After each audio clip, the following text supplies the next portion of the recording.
올해 6월, 7월, 9월에 이스라엘, 그리고 11월에 스페인을 일주하는 열린다 성경 스터디 투어가 진행이 됩니다.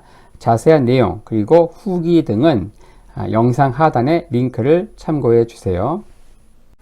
안녕하세요. 세계사엔 교회사, 세계사와 함께 푸는 스토리텔링 교회사 시간입니다. 자, 종교개혁사 열심히 살펴보고 있죠. 콘스탄티노플이 함락되는 1453년부터 30년 전쟁이 마무리되는 1648년까지의 시간이죠.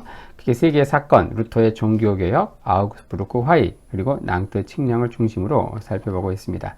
특별히 저희가 이 아우구스부르크 화의 이후 30년 전쟁이 발발하기까지 유럽 각국의 상황을 살펴보고 있습니다. 자, 지난 시간부터 프랑스 편으로 이제 프랑스 삼류에서 다시 인류 국가로라는 주제로 살펴보고 있고요. 자, 지난 시간에 이제 메디치 가문 출신의 최초의 프랑스 왕비가 된 그 카트린 드 메디치를 주제로 해서 인생사 세옹지마란 제목으로 한번 살펴봤고요. 자, 오늘은 그 이후 이제 카트린 통치기 섭정기에 벌어진 종교 내전, 바로 성 바돌루무 대학살로 가는 그러한 상황들, 그래서 위그노 전쟁에 대해 살펴보려고 합니다. 위그노, 그들은 누구인가? 라는 주제로 살펴보려고 하죠. 자, 1559년, 이제, 앙리 2세가 죽죠. 바로 카트린의 남편입니다. 스페인과 이 8차에 걸친 이탈리아 전쟁을 마침내 이제 종지부를 찍으면서 이제 카토 캉브레치 조약을 체결합니다. 양국은 화해 기념으로 이 앙리 2세의 장녀인 엘리자베스와 당시 스페인의 왕인 펠리페 2세가 결혼하는 것으로 이렇게 화해 행사를 합니다. 이 결혼 축하연에서 이 앙리 2세는 직접 마상창 시합에 참여하죠. 그러다 몽고메리 백작과 시합에서 사고로 갑자기 죽게 되죠. 창에 찔리는 거예요. 자, 남편을 사랑했던 카트린은 큰 충격을 받습니다. 자, 그런 가운데 16살이었던 어린 장남 프랑스와 2세가 즉위하게 되고, 그런 가운데 엄마, 왕대비로서 이제 섭정을 하는 게 아니고, 당시에 강력한 기즈 가문의 견제로 인해서 사실 실권은 이때 잡지 못하게 됩니다. 자, 프랑스와 2세 1559년에서 1560년까지 고작 1년 6개월밖에 통치 못하죠. 자, 앙리 2세와 카트린 사이에 태어난 장남이에요. 무려 결혼 11년 만에 얻은 첫 아들이었죠. 자, 할아버지인 프랑스와 1세는 너무 기뻐서 곧바로 이 아이를 후계자로 지명을 하게 됩니다. 1559년 아버지인 앙리 2세가 갑자기 급사하면서 마상창 시합에서 죽었다 그랬죠. 그러면서 그 당시 16세였던 프랑스 2세가 즉위하게 된다. 그는 즉위하기 1년 전인 1558년에 스코틀랜드의 메리 여왕과 결혼했습니다.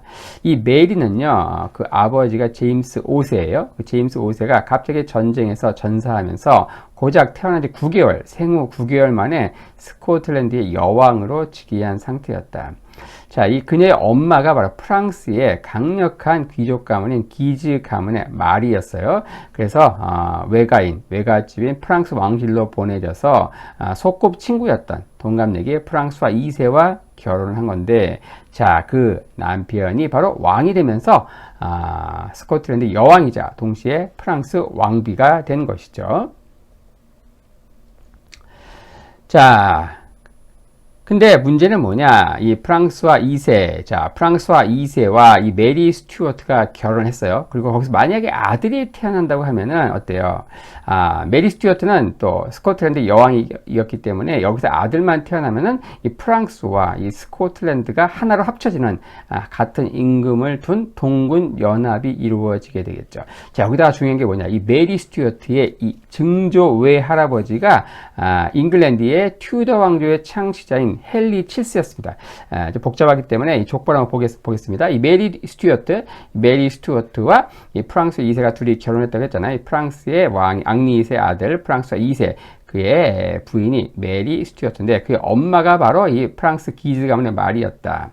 자, 근데 아버지 제임스 5세가 갑자기 죽으면서 이제 생후 9개월의 여왕이 되는데 그 아버지가 누구냐? 제임스 4세다. 이 제임스 5세의 아버지 제임스 4세, 그의 부인이 바로 마가렛인데 이 마가렛이 누구의 딸이냐? 바로 튜더 왕조의 창시자인 헨리 7세의 딸이라는 거죠. 바로 누굽니까? 그 유명한 헨리 8세의 누나 그 마가렛, 이 마가렛이 바로 이 메리 스튜어트의 외할머니인 거예요. 증조 외할머니인 겁니다. 이렇게 되니까, 이렇게 되면 어때요? 이 태어난 아들이 바로 영국, 잉글랜드의 왕위까지도 차지할 수 있는 자, 고루한 상황이 되는 것이다. 이렇게 되면 프랑스, 그리고 대영제국, 스코틀랜드, 잉글랜드 합쳐진 광대한 제국이 탄생할 수 있는 그런 상황이었다. 이게 단순한 소설이 아닌 게 당시 영국은 엘리자베스 1세가 통치하고 있었는데 뭐 아는 대로 엘리자베스 1세는 처녀 여왕이었죠. 그러니까 결혼하지 않았어요. 그러니까 후계자가 당연히 없죠. 그런 가운데 튜더 왕조의 대가 끊기는 상황이었다. 이런 가운데 메리 스튜어트가 당연히 계승 1순위였다는 거예요. 그야말로 아들만 낳았다고 하면은 그야말로 대영 제국과 프랑스 하나로 합쳐진 동군 연합의 광대한 제국이 탄생할 수 있는, 자, 그랬다면 이 유럽 역사가 어떻게 바뀌었을까 정말 흥미진진하죠. 자, 카를 5세 이 합스부르크 가문의 신성 로마 제국도 뭐 이렇게 탄생했기 때문에 전혀 실현 불가능한 것은 아니었다. 하지만 문제는 뭐였는가? 이 프랑스와 2세가 너무 어리고 또 통치 능력도 없고 또 워낙에 약골이에요. 잦은 병치레가 있었고 결국 통치 1년 6개월 만에 일찍 죽는다. 당근 둘 사이에 자녀도 없었죠. 자, 어린 아들 프랑스와 2세의 짧은 치세기 동안에는요, 바로 기즈 가문의 세도 정치가 이루어집니다. 자, 왕비인 프랑스와 2세의 그 아내, 왕비인 프랑스 2세의 그 아내이자 스코틀랜드의 여왕인 메리, 이 메리는요, 그 외갓집이 바로 프랑스의 강력한 원탑 귀족 가문인 바로 기즈 가문이었다는 거예요. 그래서 엄마가 바로 기즈가 말이었다고 했죠. 자, 기즈 가문은 당시 프랑스 왕실에서 왕실을 제외하고는 귀족 가문의 원탑 가문이었다. 자, 이런 상황에서 바로 왕비가 자기 가문 출신이잖아요. 그러니까 나는 새도 떨어뜨리는 외척 가문이 되면서, 자, 카트리는 이탈리아 출신으로서 어린 왕의 엄마였지만 어때요? 프랑스 왕실에는 아무 지지 기반이 없었다는 거죠. 결국 기즈공인 프랑스와와 그의 동생인 로렌 추기경 샤를, 이 두 형제, 바로 기즈 가문의 두 형제가 외척으로서 세도 정치를 펼치게 된다. 하지만 이야기한 대로 워낙 병약했던 이 프랑스 2세가 즉위 16개월 만에 후사 없이 사망하면서 이 메리는요, 메리 스튜어트는 자기 외갓집인 기즈가의 세력만 믿고 시어머니 카트린을 천박한 상인 출신이라면서 개무시했다 그랬죠. 결국 자식도 없이 남편이 요절하자 시어머니한테 결국 밉보여서 스코틀랜드로 쫓겨나게 된다. 자, 그런 가운데 샤를 9세가 이제 즉위하게 되는데, 이 샤를 9세는 누굽니까? 바로 양리 2세와 카트린 둘 사이에 낳은 둘째 아들, 차남이죠, 차남.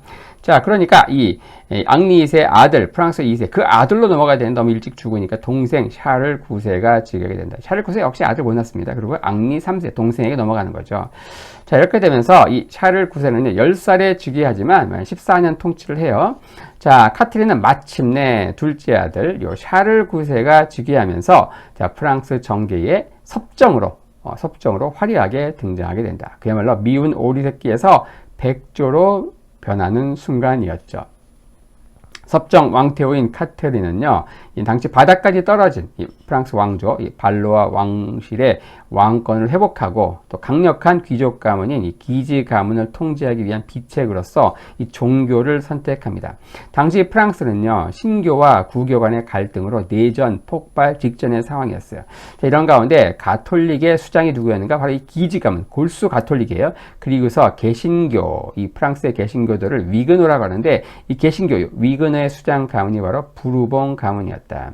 이 두 가문 사이의 경쟁, 불화 사이에서 이 아슬아슬한 줄타기 정치를 하면서 양 가문이 세력이 약해지는 상황에서 초기 10년간 왕권을 크게 신장시키기도 하죠. 자, 1517년 너무 잘 아는 대로 마르틴 루터에 의해서 종교개혁의 기치가 올리고, 그런 가운데 독일 땅이 먼저 신교와 구교 간의 내전이 벌어지면서 마침내 1555년 이 아우구스부르크 화의가 이루어집니다. 하지만 그 불똥은 그 옆 동네인 프랑스로 튀게 돼요. 그러면서 이 프랑스가 내전의 쑥대밭이 되면서 1598년 낭뜨 칙령이 발표될 때까지 그렇게 되는 거예요. 결국 16세기는요, 그 전반부는 독일에서, 그리고 후반부는 프랑스에서 신교, 구교 간의 내전에서 양국이 완전히 잿더미가 된다. 이걸로 끝이냐? 그게 아니죠. 그 다음 세기 17세기로 넘어가면서 1618년에서 48년까지 무려 30년간 최초의 세계대전이라고 하는 유럽 전체가 종교로 인해서 싸우게 되는 종교전쟁, 유럽 전체가 잿더미로 되는 30년 전쟁이 발발하게 되는데요. 자, 프랑스에서 벌어진 이 위그노 전쟁을 한번 우리가 추적하려고 하는 거예요.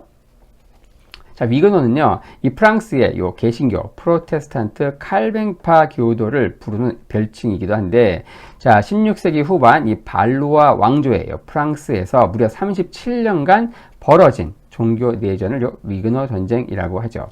신교와 구교 간의 갈등이 너무 심해서 나라 전체가 완전히 뒤집어졌던 사건이었다. 그리고 프랑스만 싸운 게 아니고 유럽 각국의 개신교 국가 또 가톨릭 국가가 함께 참전하면서 유럽 각국이 얽혀 들어간 전쟁이었다. 그 전쟁으로 결국 이제 100년 전쟁 이후 프랑스의 중흥을 이끌어왔던 이 프랑스의 이 발로아 왕조가 결국 종말을 고하게 되고요.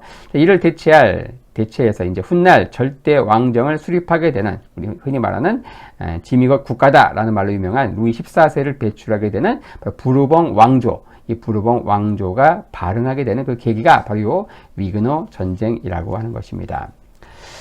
자, 그 발단은요, 이미 말씀드린 1559년에 있었던 이 앙리 9세의 갑작스런 마상 창시합 이후에 있었던 사고사, 급사였어요.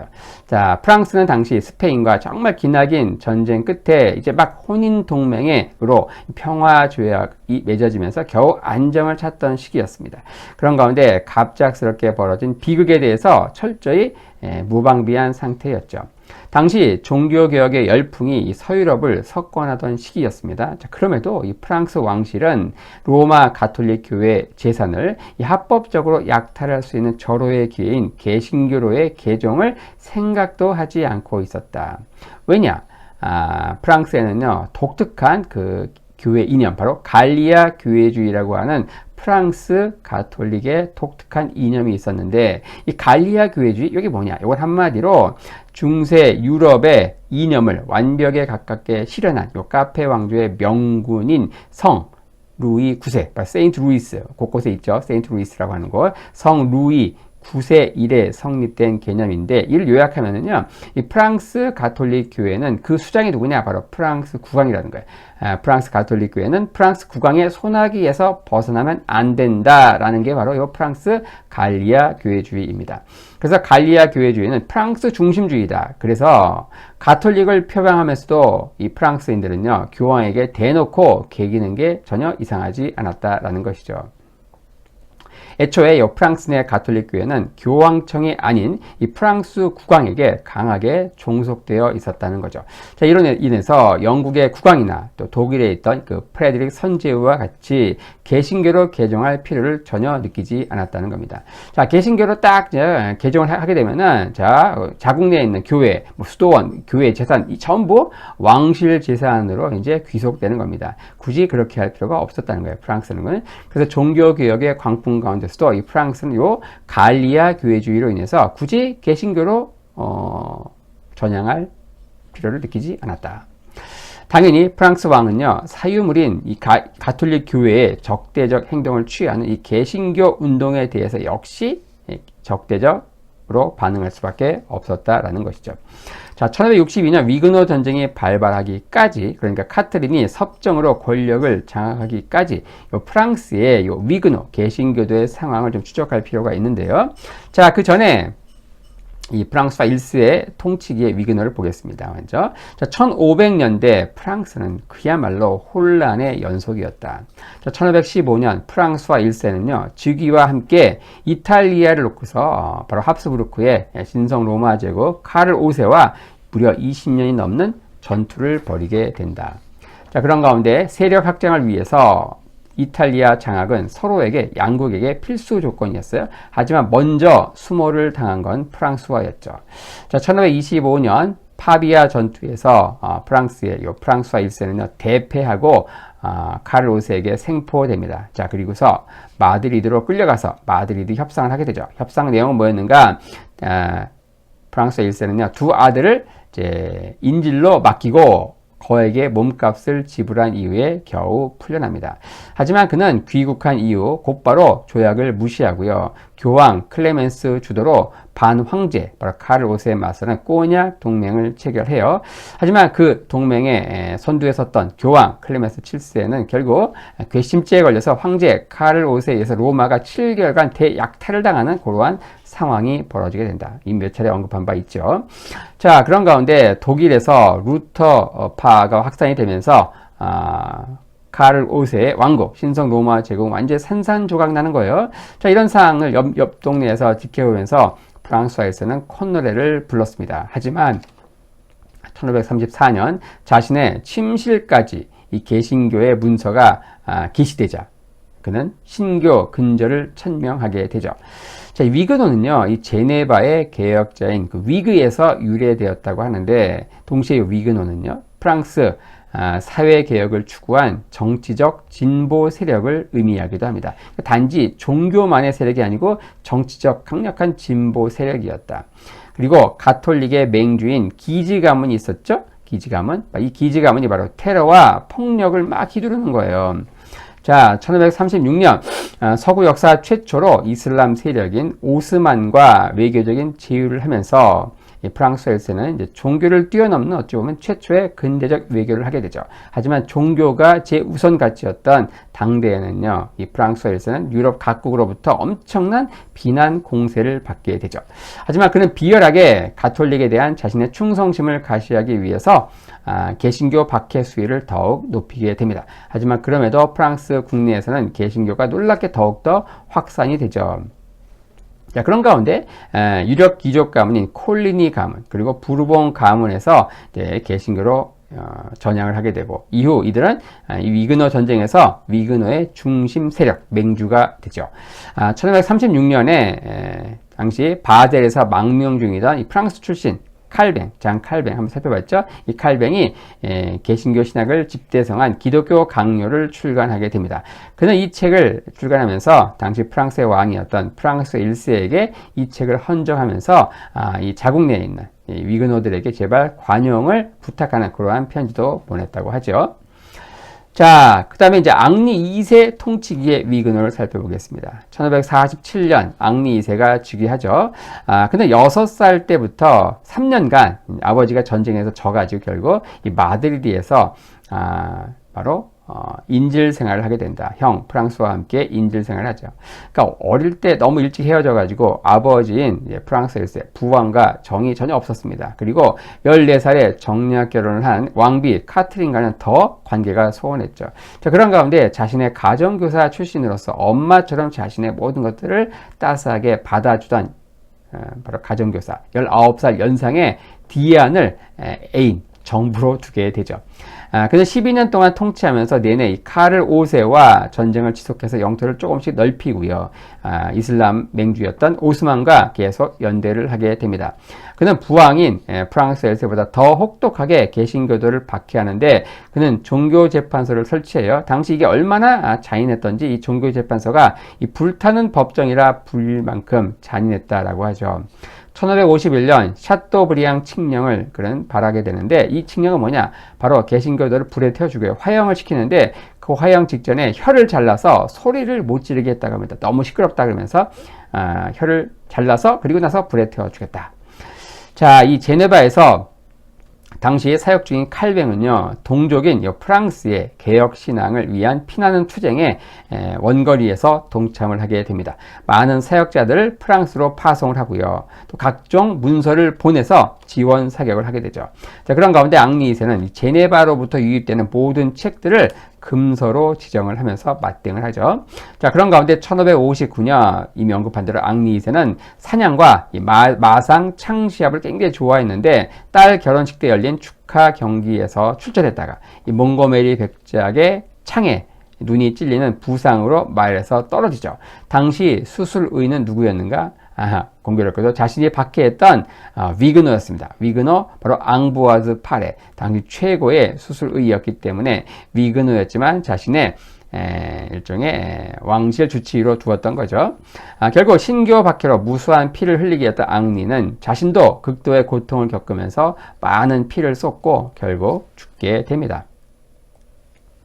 자, 프랑스와 2세 통치기의 위그노 볼 텐데요. 1559년 프랑스 2세가 즉위합니다. 자, 이러면서 왕비 메리 스튜어트가 왕비가 되고 그 엄마인 기즈 가문의 마리, 기즈 가문의 마리 얘기했습니다. 16살의 어린 왕은요, 로 인해서 그 기즈 가문의 두 형제가 섭정을 하게 되면서 이 기즈 가문은 나는 새도 떨어뜨리는 외가의 세도 정치가 펼쳐지게 되죠. 자, 그런 가운데 1560년 이 앙부아즈 음모라고 해서 바로 가톨릭의 골수 가톨릭이었던 이 기즈 가문의 세도 정치에 의해서 결국 위그노 세력이 이제 위축되자 일부 위그노 귀족들이 바로 기즈 가문의 소나기에서 놀아나는 국왕을 떼어놓고자 국왕을 납치하려다가 실패하는 그런 사건이 발생해요. 그게 바로 앙부아즈 음모거든요. 당시 섭정이었던 기즈 가문의 형제는 이걸 주도한 그 배우가 누구였다고 생각했는가? 바로 위그노 신교도의 맹주였던 부르봉 가문의 꽁대공 루이를 의심합니다. 그래서 12월 오를레앙에서 3부회를 열고 바로 위그노에 대한 규제안을 통과시키고 바로 그 배우였던 꽁대공 루이는 사형을 언도하게 되죠. 하지만 5일 후 12월 5일에 프랑스와 2세가 요절을 하면서 꽁대공 루이는 죽음을 간신히 면하게 된다.